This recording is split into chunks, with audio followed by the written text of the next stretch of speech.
नमस्कार मंडळी, आज मी घेऊन आले आहे साधा सोपा बोटनेक डिझाईनचा कपवाला ब्लाऊज. इथे सगळ्या पार्टना मी याचा अस्तर लावून घेतलेला आहे.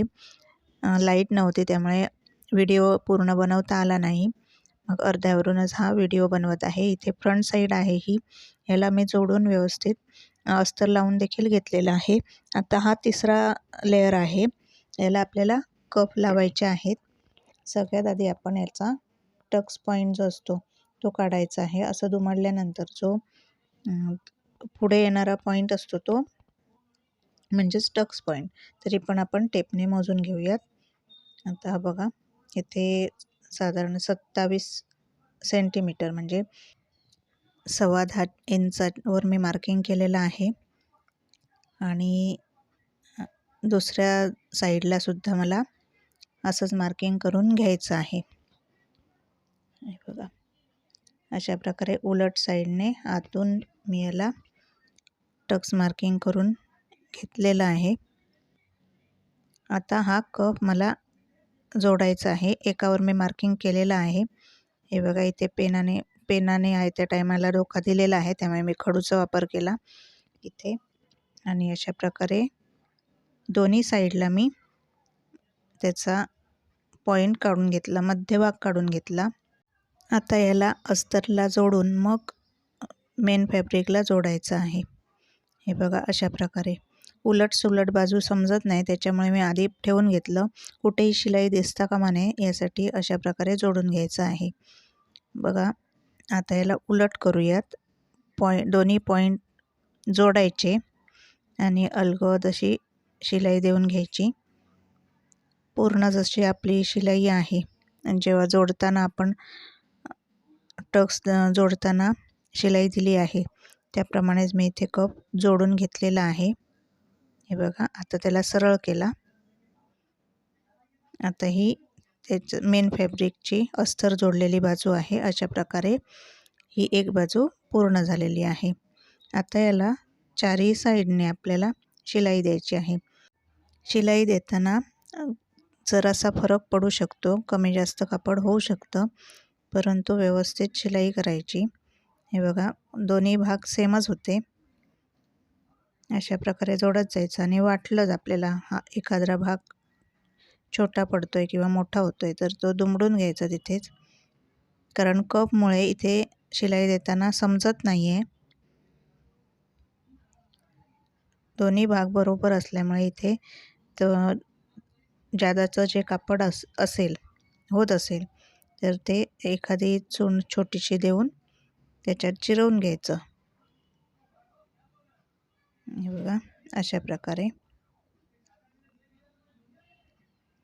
नाहीतर काय होईल, अस्तरचा भाग, कप लावलेला अस्तरचा भाग कमी पडेल आणि ब्लाऊज एकदम टाईट होईल आणि वरचं जे मेन फॅब्रिक आहे ब्लाऊजचं ते असं वर उठल्यासारखं होईल.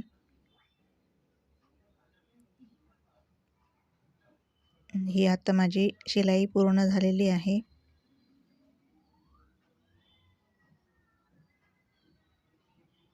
अगदी जरासं कापड वरच्या दिशेने जास्त वाटत होतं, ते मी कापून घेतलं आहे बघा.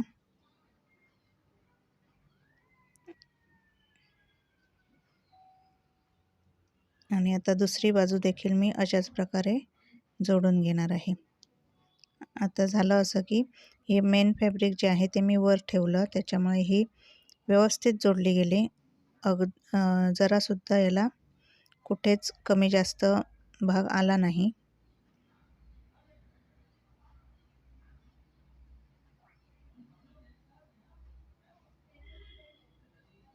म्हणजे जोडताना लक्षात ठेवायचं, मेन फॅब्रिक वर असू द्यावं आणि मगच अस्तर जोडलं जावं. अगदी साधा सिंपल असा ब्लाऊज आहे, परंतु याला 3 लेयर द्यावे लागतात. म्हणजे मेन फॅब्रिकचा एक आणि अस्तरचे 2 लेयर याला द्यावे लागतात. त्यामुळे कप अगदी व्यवस्थित लावता येतो आणि हे ब्लाऊज दिसायला पण खूप सुंदर दिसतात साधे असले तरी. बघा, याला जास्त भाग निघाला नाही. हे दोन्ही भाग तयार झालेले आहेत. आता कमरेकडे जी पट्टी असते ती लावून घेऊयात. जिथे टक्स आहे तिथे छोटीशी चूण द्यायची.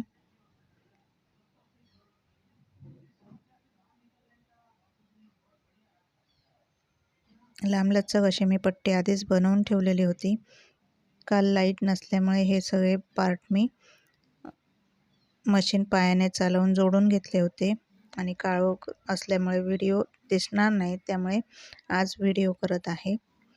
दुसऱ्या साईडचा देखील कमरेकडची पट्टी आपण लावून घेऊयात. जिथे टक्स असेल तिथे छोटीशी चूण द्यायची आणि सरळ शिलाई करत जायची. दाब शिलाई लगेचच देऊन घेऊयात. दाब शिलाई देऊन झाली की याला लगेचच वरून दुमडून शिलाई करून घेऊयात. कप असल्यामुळे जरा इथे अडचण होते शिवताना. आपल्याला हात शिलाई करायची असेल तर ती देखील आपण इथे करू शकतो. मी समोरच्या भागाला हात शिलाई केली नाही आहे, तर डायरेक्ट मशीनवर शिलाई करून घेतली. आता दुसऱ्या भागाला जी पट्टी शिलाई करायची राहिली होती ती लगेचच करून घेऊया.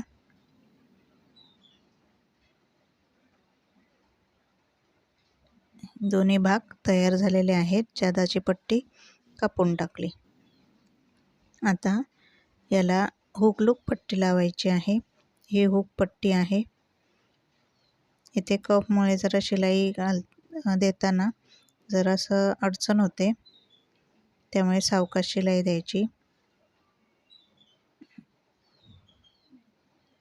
आता त्याला दुमडून परत एक शिलाई करूया.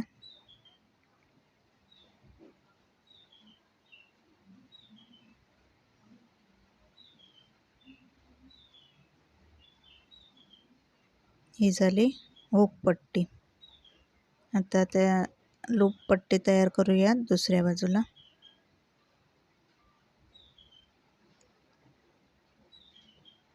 जादाचा भाग कापून टाकला. इथे मेन फॅब्रिक आणि अस्तर इथे जादा जोड द्यावे लागलेत. कस्टमरने 1 मीटर अस्तर दिलेलं, परत मला अर्धा मीटर आणावं लागलं. 1.5 मीटरपेक्षा जास्तच ह्याला अस्तर लागतं, पण मी 1.5 मीटरमध्ये बसवलेलं आहे. इथे शिलाई माझी पूर्ण करून झालेली आहे. आपल्या दोन्ही पट्ट्या लावून झालेल्या आहेत. आता पाहूयात त्या दोन्ही बरोबर आहेत की नाही. एक वर खाली होते, जादा वाटते ती जराशी कापून घेऊयात. आता जी बॅक साईड आहे अस्तर लावलेली, त्याला देखील कमरेकडे मी पट्टी लावली नव्हती, ती सगळ्यात आधी लावून घेऊयात. पट्टी मी आधीच दुमडून घेतलेली आहे. लावत जायची पट्टी आणि जिथे टक्स दिसतो आहे तिथेच छोटीशी चूण देऊन घ्यायची. अगदी साधा सोपा सिंपल असं ब्लाऊज आहे. दोन्ही टक्सला मी इथे छोटी चूण देऊन घेतलेली आहे. दाब शिलाई देखील करून घेतलेली आहे. आणि यानंतर जिथे शिलाई माया असते तिथपर्यंतच, म्हणजे 2 इंच इतकी शिलाई करून घेतली दोन्ही साईडने. म्हणजे जेव्हा फिटिंग देतो तेव्हा बरं पडतं. आणि मध्ये जे जागा आहे त्याला मी हात शिलाई करून घेणार आहे. याला कोणतीच डिझाईन वगैरे नाही आहे. नंतर मी बॅक साईड आणि फ्रंट साईड इथे शोल्डरकडून जोडून घेणार आहे. डबल शिलाई करून घ्यायची आहे. दोन्ही शोल्डर व्यवस्थित जोडून घ्यायचे. साधे सोपे सिंपल असे हे ब्लाऊज दिसतात. 2 वेळा शिलाई करून याला मी पुन्हा एकदा ओव्हरलॉक करणार आहे. ओव्हरलॉक केलेला आहे. आता याला गळपट्टी लावून घेऊयात. तिरकस पट्ट्या मी जोडून घेतलेल्या आहेत. त्या आधी पुरतात की नाही ते बघितलं, कारण ब्लाऊज पीस जरा कमीच होता. याला मी दुमडून घेतलं आणि असं दुमडत जाऊन शिलाई द्यायला सुरुवात केलेली आहे. दरवेळी मी एक साईड शिलाई करून घेते, दुमडून घेते, परंतु इथे मी असं फोल्ड केली पट्टी आणि शिलाई देत गेली.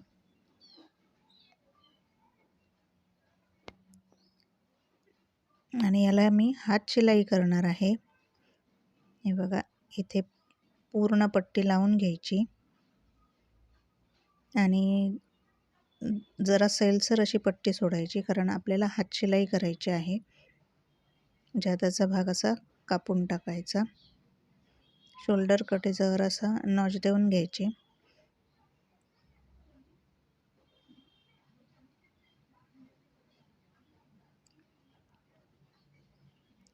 आणि आता याला दाब शिलाई करून घेऊयात.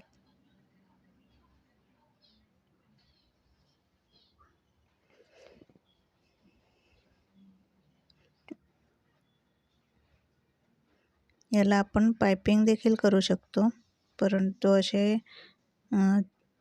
हात शिलाई केलेले ब्लाऊजसुद्धा खूप सुंदर दिसतात. जादाचं कापड मध्ये मध्ये मी कापून टाकलं आणि शिलाई देत गेली.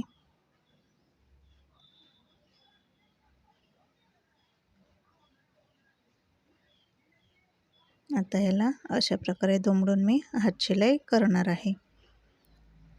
आपण मशीनने शिलाई देखील करू शकतो. यानंतर दोन्ही बाजू फ्रंट आणि बॅक व्यवस्थित जोडतात की नाही, वर खाली तर होत नाही, बघून घेतलं, एकदा खात्री करून घेतली. आणि मग याला आपल्याला स्लीव्ज अटॅच करायचे आहेत. आता शोल्डरकडून आपण स्लीव्ज जोडून घ्यायचे आहेत.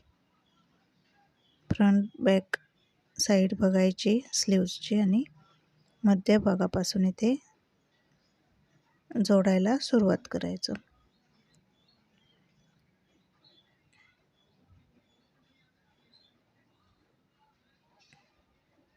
ब्लाऊजची बाजू जरा ताणून घ्यायची आणि स्लीव्ज जरा सेल सोडायचे.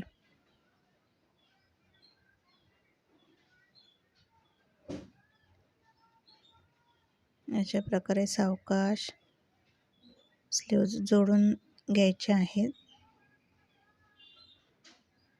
डबल शिलाई करून त्याला नंतर मी ओव्हरलॉक करणार आहे.